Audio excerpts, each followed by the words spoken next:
This exercise right over here, if you have a hyperlordotic curve, meaning you have too much extension of the lumbar spine, then you would not want to perform this exercise. You would want to do something the opposite of this. But if you have a hypolordotic curve, meaning you have a flat spine, then this exercise would be terrific.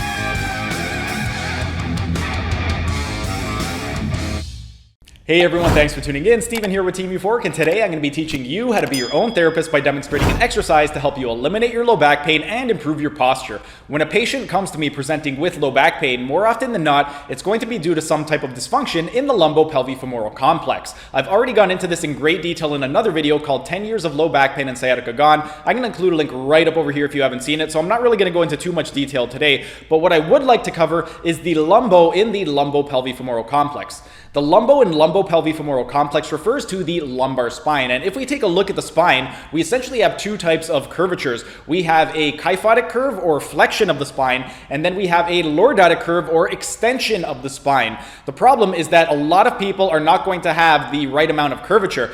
A lot of people are either going to be hypolordotic, meaning they're going to have a flat spine, they're going to be lacking extension of the spine, or they are going to have a hyperlordotic curve, meaning they are going to have too much of a lordotic curve or too much extension in the lumbar spine.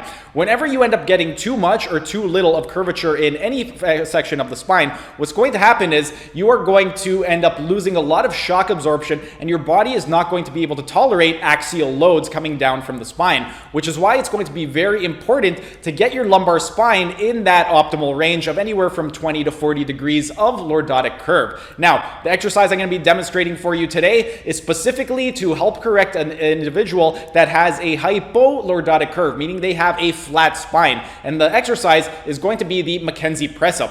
This exercise right over here, if you have a hyperlordotic curve, meaning you have too much extension of the lumbar spine, then you would not want to perform this exercise. You would want to do something the opposite of this. But if you have a hypolordotic curve, meaning you have a flat spine, then this exercise would be terrific. With regard to this exercise right over here, what you would want to do is you essentially get into a push-up position. You're going to lie down on your stomach with your hands underneath your armpits, and your ASIS, being the bones in the front of your pelvis, you want to maintain contact with those bones on the floor. Now, if you are a therapist and you are putting a patient through this exercise, you can use your fingers as a biofeedback mechanism. Just place them underneath the ASIS and have them press up until they lose contact with your fingers. As soon as you notice that they start to lose a little bit of contact, they've gone too high. You want to get them to go back down and then perform the exercise in that range of motion. If you are not a therapist, if you are a client or a patient and you're doing this exercise on yourself, you can either use your own fingers, put them underneath your ASIS,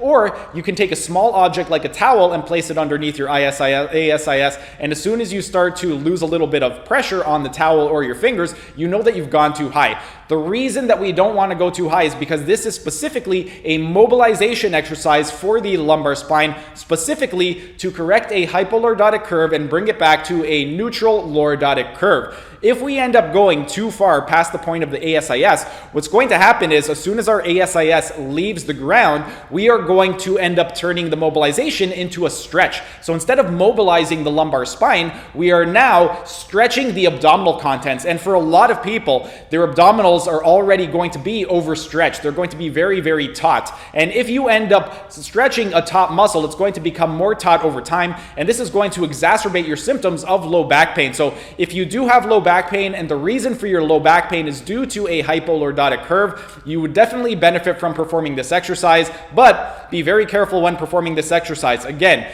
you don't want to go up too high. This is not a stretch, this is a mobilization. So do the McKenzie press up, arms underneath the armpits.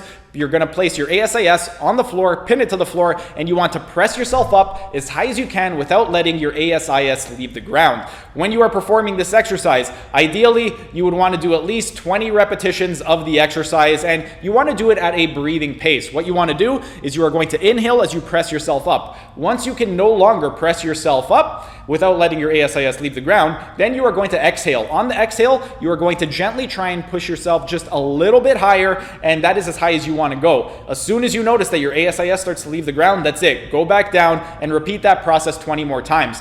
Another thing with this exercise is that A lot of people, if you get your arms too close to the armpits, if you have a good amount of extension available in the lumbar spine, then this may be a little bit challenging because you're going to find it's very strenuous on the triceps. If you have weak triceps and you have very poor mobility, then what you could do is, instead of putting the hands underneath the armpits, then place your hands higher up. By placing your hands higher up, you can get into full elbow extension without loading the triceps too much, which is going to make for a much easier execution of the exercise. But give those two variations a try. You're going to want to do them for a long period of time. It's not something that you can just do once and your low back pain is going to go away. It took you decades to develop a hypolordotic curve, so you're not going to be able to correct that within just one session. Do this exercise every single day. You can do it morning, afternoon, night. The more you do it, the better, but try and do it at least once a day. The more you do it, the better it's going to be, and the better it's going to be at helping you to eliminate your low back pain and improving your posture. But that's pretty much it for today's video. If you guys have any questions at all with regard to this specific exercise,